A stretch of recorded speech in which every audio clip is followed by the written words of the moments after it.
तो पहले हम जान लेते हैं कि सीड से कैसे ग्रो करते हैं। कटिंग लेने का एक रूल है। अब बात कर लेते हैं थोड़ी फर्टिलाइजर की। अच्छे से रूट्स निकल कर आएंगे और ये है उसके रिजल्ट्स।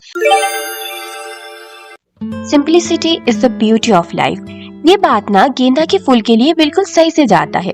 सबसे ज्यादा सस्ता और लो मेंटेनेंस वाली फ्लावर है, लेकिन घर की कोई भी शुभ काम में, पूजा में और ओकेशन में यही काम आते हैं।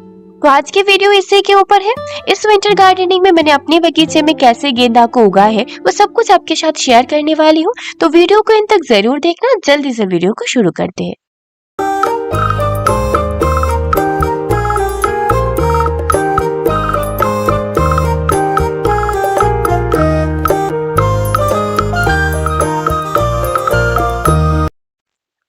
गेंदा आपको देसी और हाइब्रिड दोनों वैरायटीज में मिल जाएंगे।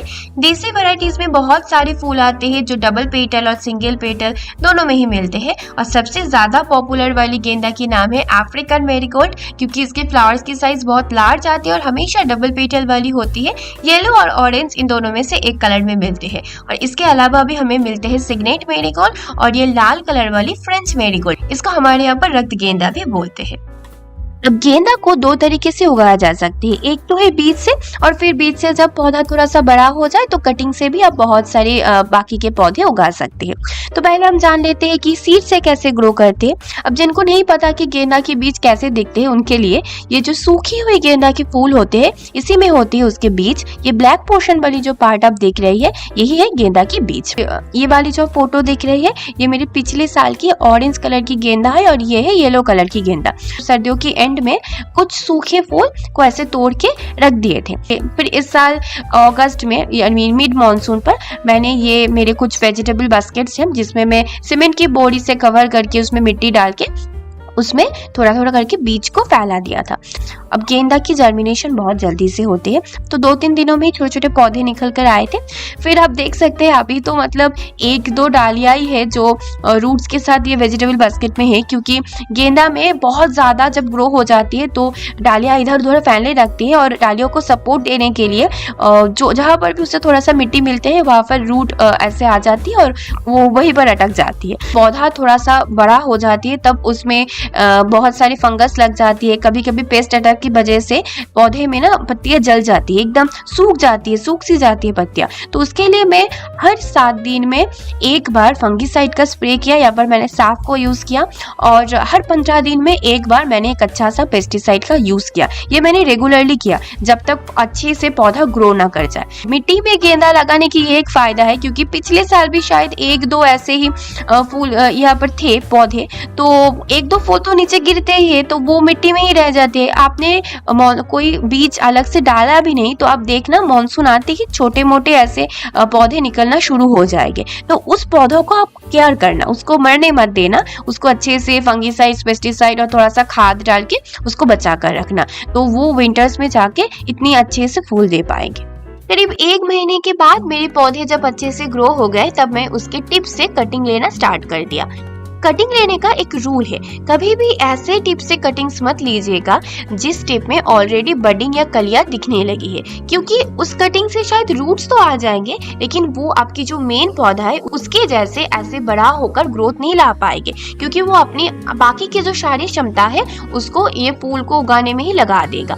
तो उस तरीके से टिप्स को चुनिए जिसमें अभी भी पत्तियों का ग्रोथ हो रहा है। अब इन टिप्स को आप ऐसे 45 डिग्री एंगल पर कट कर लेना है।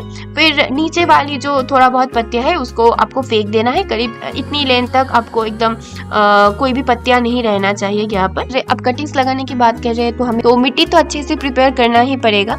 आपके वहाँ की गार्डन सॉइल अच्छी है, गुड क्वालिटी की है, तो वही काफी है, आपको कुछ और यूज करने की जरूरत नहीं है। लेकिन अगर गार्डन सॉइल थोड़ा बहुत हार्डी है, क्ले सॉइल है, तो उसमें थोड़ा सा बालू ऐड कर देना, और अगर कोकोपीट ऐड कर पाए तो बहुत अच्छा, नहीं तो नॉर्मल अच्छी गार्डन सॉइल है तो उसमें भी कटिंग्स ग्रो कर जाती है। ऐसे बड़ा वाला गमला हो तो इसमें एक साथ बहुत सारी कटिंग्स को उगा पाएंगे तो बहुत अच्छे, जैसे मेरे पास था। अगर नहीं है ठीक है तो 5-6 इंच की जो गमला है उसमें एक गमले के लिए 3 कटिंग्स इज ओके। तो कटिंग्स को उगाने से पहले रूटिंग हार्मोन पाउडर है तो बहुत अच्छा, और अगर नहीं भी है तो या तो एलोवेरा जेल या फिर हनी, इन दोनों को जरूर कटिंग्स के जो टिप है उसमें यूज कर लेना। मतलब ये नेचुरल रूटिंग हार्मोन है तो इसमें रूट्स आने की चांसेस बहुत ज्यादा हाई हो जाती है। तो पहले आप मिट्टी में ऐसे एक छोटा सा डिप कर लीजिए, फिर उस कटिंग को ऐसे बैठा देना बस। और फिर एक चीज का ध्यान रखना, कटिंग को एक बार लगाने के बाद आपको उसमें कोई डिस्टरबेंस नहीं करनी है, उसको ऐसे ही रहने देना है। करीब 1 हफ्ते के अंदर उससे अच्छे से रूट्स निकल कर आएंगे। ठीक है, जब अब देखने लगो कि रूट्स आने लग गई है और ऊपर से छोटे मोटे 1-2 नई पत्तियां की ग्रोथ भी शुरू हो गई है, तब आप समझ लेना कि आपकी कटिंग सक्सेसफुल है। फिर मैंने सारे सक्सेसफुल कटिंग्स को अलग अलग गमलों में ट्रांसपोर्ट कर दिए थे, और यहाँ पर जितने भी सारे ऑरेंज कलर के गेंदा आप दिख रहे हैं ये सारे मेरे कटिंग से ग्रो किए हुए गेंदा है, और जो येलो कलर वाले आप दिख रहे थे वो थे मेरे सीड से ग्रो किए हुए गेंदा। और ये जो कुछ कटिंग्स है इन सबको मैंने डायरेक्टली मिट्टी पर ही लगा दिया था, लाइन बराबर लगाया था और थोड़ा सा डिस्टेंस मेंटेन करके लगाया था ताकि हर एक कटिंग अच्छे से ग्रो कर पाए, और ये है उसके रिजल्ट्स। हर एक कटिंग मेरा सक्सेसफुल है मिट्टी में, और इसकी ग्रोथ गमले वाले से भी ज्यादा है जो कि ऑब्वियस है, और इसमें अभी थोड़ा थोड़ा करके फूल आने भी लग गई है। अब बात कर लेते हैं थोड़ी फर्टिलाइजर की। सीड्स को जर्मिनेट करते टाइम या फिर कटिंग से पौधे को ग्रो करते टाइम आपको सॉइल में फर्टिलाइजर ऐड करने की कोई ज़रूरत नहीं, लेकिन जब सीडलिंग्स को आप दूसरे पॉट पे ट्रांसपोर्ट कर रहे हैं या फिर चाहे आप उसको मिट्टी में ही उगा रहे हैं, तब आपको सॉइल में फर्टिलाइजर ऐड करना ज़रूरी है। उसके लिए आप at least compost and bone meal, इन दोनों चीज़ों को ज़रूर ऐड करना सॉइल में। और जब उसमें फूल आने लग जाए, जैसे अभी मेरे सारे पौधे में फूल आने लग गई है, तो अब मैं इसमें डीएपी का यूज करती हूँ। गमले के हिसाब से अगर 6 इंच की पॉट है तो 6 दाने में डाल देती हूँ डीएपी के। अगर आपके पास डीएपी नहीं है तो ठीक है, आप सरसों की खली को 3-4 दिन तक भिगोकर फिर उसमें पानी ऐड करके उसको भी आप यूज कर सकते हैं एज ए लिक्विड फर्टिलाइजर। तो ये जब फूल आ जाएगा तब आप इसको यूज करना। तो मैंने आपको दिखाया कि मैंने इस सर्दियों में कैसे सारी मेरीगोल्ड्स को अपने बगीचे में उगाया है, और ये मेरी कुछ अफ्रीकन मेरीगोल्ड्स है।